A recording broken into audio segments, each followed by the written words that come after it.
ബാധ്യതയാണ് സാമ്പത്തിക ബുദ്ധിമുട്ട്.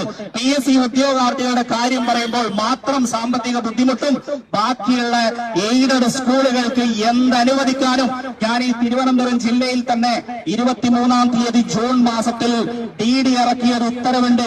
ആ ഉത്തരവിൽ 8 പേരെ, അതിൽ 4 പേരും ന്യൂ HS നെല്ലിമൂട് എന്ന് പറയുന്ന സ്കൂളിലെ എയ്ഡഡ് ടീച്ചേഴ്സിനെ സർക്കാർ സ്കൂളിലേക്ക് പുനർവിന്യസിപ്പിച്ചത് എന്തിന്റെ അടിസ്ഥാനത്തിലാണ്?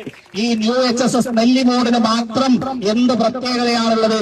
എയ്ഡഡിൽ നിന്ന് സർക്കാരിലേക്ക് പുനർവിന്യസിപ്പിക്കുമ്പോൾ എയ്ഡഡിൽ എങ്ങനെയാണ് നിയമനം നടക്കുന്നത്?